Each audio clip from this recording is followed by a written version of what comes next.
Have you ever wondered what it takes to break a man who has never been broken? Not with poverty, not with failure, but with something far more terrifying. Loneliness wrapped in silk sheets. What if I told you there was a German billionaire who stood before a hospital board, checkbook in hand, ready to purchase the entire facility just to keep one Filipino nurse from boarding a plane back to Manila? The story begins in a silent penthouse overlooking the Rhine River in Düsseldorf. Klaus Hoffman, a 68-year-old pharmaceutical magnate worth over 3 billion euros, lived surrounded by luxury, floor-to-ceiling windows, original paintings, designer furniture. But success echoes loudly in empty rooms. His wife had passed 7 years earlier. His 2 sons lived abroad, too busy to call. His colleagues respected him. His employees feared him. But nobody truly knew him. Then came the diagnosis. Pancreatic cancer, stage 3. The word that mattered most, time. He had run out of it. Klaus checked into Germany's most prestigious private hospital, where his suite looked more like a luxury hotel than a medical facility. He hired the best doctors, paid for experimental treatments, had meals prepared by PhD nutritionists. Everything except what he actually needed. A reason to wake up each morning. The nurses came and went like clockwork. Professional, efficient, invisible. Klaus treated them as employees performing a function. He didn't ask names. He didn't say thank you. He paid enormous sums, and in his mind, that was gratitude enough. Then, on a Tuesday morning in late October, everything changed. Her name was Rosa Delgado, though everyone called her Ate Rosa. She was 52, from a fishing village in Batangas, and had worked in Germany for 15 years. Unlike younger nurses who rushed through rounds, Rosa moved with the calm of someone who knew that speed was not the same as care. She knocked at 7 a.m., but differently. Not the sharp tap of someone waking a patient, but the gentle rhythm of someone arriving at a home. "Good morning, Sir Klaus," she said, her accent thick, but her smile unmistakable. "I am Nurse Rosa. I will take care of you today."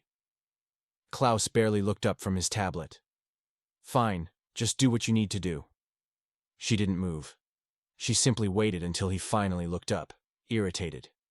"Is there a problem?" "No problem, sir. I was wondering if you have eaten breakfast." "I'm not hungry." She glanced at the untouched tray. Cold toast, congealed eggs. "Sir Klaus, I cannot give you medication on an empty stomach. It will hurt you." "Then don't give me the medication." She smiled with genuine amusement. "Sir, I have worked here 15 years. I have never been scolded by a doctor. I am not starting today." Something about her firmness mixed with warmth made Klaus pause. He put down his tablet.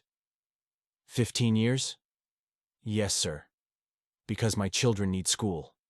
Because my mother needs medicine. Because this is what God gave me to do." She laughed. "And because German winters are cold, but German hospitals are warm." For the first time in months, Klaus felt his mouth twitch toward a smile. Rosa opened the curtains wider, flooding the room with light. "In the Philippines, we believe sunlight is the best medicine. Not as good as German medicine," she added with a wink, "but still important." Then she did something extraordinary. She sat down and began to talk. Not about treatment or vital signs, but about ordinary things. Her village. The boats at sunrise. Her daughter who wanted to be a teacher. The chapel where she prayed before work. Klaus listened. First from surprise, then because he wanted to hear more. "Why are you telling me this?" he asked. Her eyes held no judgment, only kindness. "Because sick people need more than medicine. They need to remember the world is still beautiful, even when they feel terrible." Something cracked inside Klaus Hoffman. Not a break, but a crack that lets light in. Over the following days, Rosa became the one person who could make him eat, make him laugh, make him feel human. She brought Filipino food, adobo, sinigang, lumpia. She taught him Tagalog phrases. She prayed with him, even though he insisted he didn't believe. "That is okay," she said. "I will believe for both of us." His sons noticed the change when they visited. They found their father arguing good-naturedly with Rosa about whether Filipino or German coffee was superior. "Who is this woman?" his younger son whispered to the head nurse. "That's Nurse Rosa. She's the reason your father is still fighting." But hospitals have rules. Rosa's contract was ending. She had received news that her mother's condition had worsened. She needed to go home. When Klaus found out, he didn't rage. He simply sat staring at the gray German sky, feeling loneliness descending like winter fog. "When do you leave?" he asked quietly the next morning. 2 weeks, Sir Klaus. "What if I paid your mother's medical bills? All of them. The best doctors. Whatever she needs." Rosa's eyes filled with tears. "Sir Klaus, that is very kind. But my mother is 86. She is ready to go home to God. I need to hold her hand when she does." "Then I'll come with you." "Sir, you cannot travel. The doctor said—" "I don't care." His voice broke. "Rosa, you are the only reason I want to wake up. If you leave, He couldn't finish. She took his hand for the first time. "You are stronger than you think. You will be okay." "No," he whispered. "I won't." That night, Klaus couldn't sleep. He thought about his life, about all he had built and lost. He thought about his late wife, Maria, who said money couldn't buy what mattered most. He had dismissed it as romantic nonsense. Now, lying in that hospital bed with Rosa's laughter echoing in memory, he finally understood. The next morning, he called an emergency meeting. His lawyer, financial advisor, and the hospital board gathered in his suite. "I want to buy this hospital," Klaus announced. Silence. "Excuse me," the director managed. "Name your price. I need to change one employment contract. Nurse Rosa is scheduled to leave in 2 weeks. I want to offer her a new position. Permanent nurse, triple salary, housing allowance, unlimited medical coverage for her family in the Philippines. I'll fly her mother here for treatment. When her mother passes, I'll pay for everything. The funeral, flights for her family, whatever she needs. And if she says no?" his son Stefan asked gently. Klaus was quiet. "Then I respect her choice. But I have to try, because I met someone who doesn't want anything from me except to see me smile. I can't let that go without fighting." The director cleared his throat.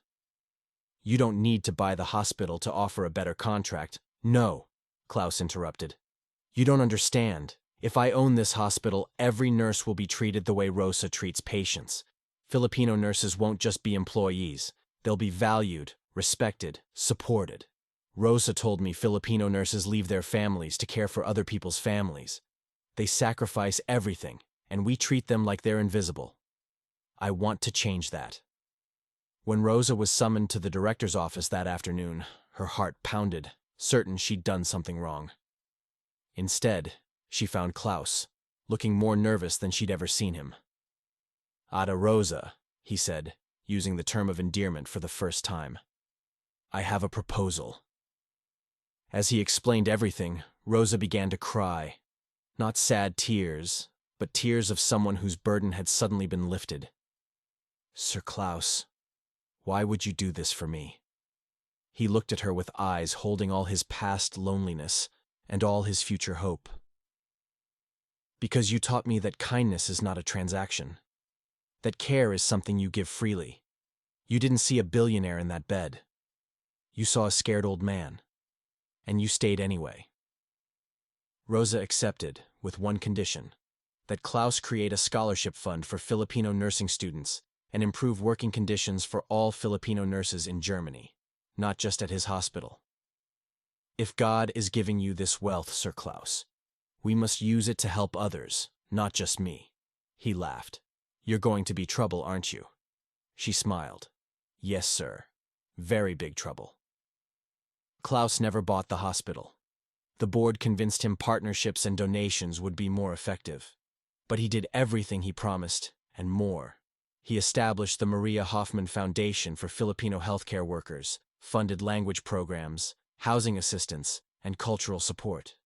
He became an advocate for better recognition of immigrant healthcare workers throughout Europe. Rosa's mother received excellent care in Manila, living 3 more peaceful years, long enough to see her granddaughter graduate valedictorian and her grandson receive his engineering degree. Klaus lived longer than doctors predicted, not from expensive treatments, but because Rosa gave him what money couldn't buy, a reason to keep fighting. When he passed 5 years later, Rosa held his hand, whispering prayers in Tagalog, surrounded by the family he'd built in his final years. At his funeral, Rosa's eulogy was simple, but profound. We Filipino nurses go to the ends of the earth because caring for others is not just a job, it is a calling. Sir Klaus taught me that sometimes those we care for end up caring for us in return. That wealth is measured not in euros, but in lives we touch and hearts we change.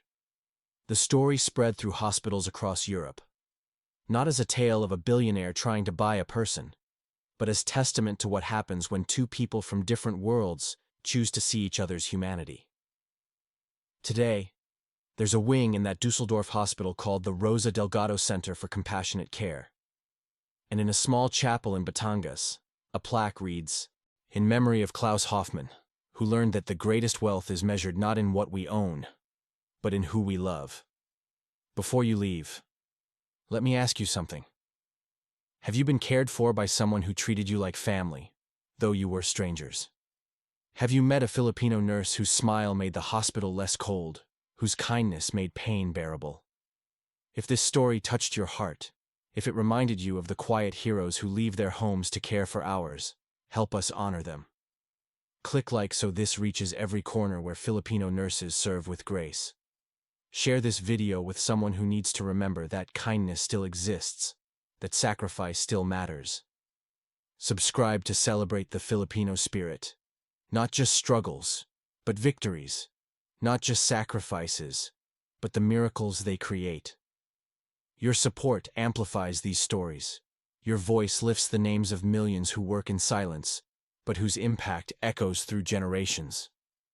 Thank you for watching, for caring, and for recognizing that the greatest treasures often come wrapped in hospital scrubs, speaking with accents, carrying families across oceans, yet still finding strength to make strangers feel loved.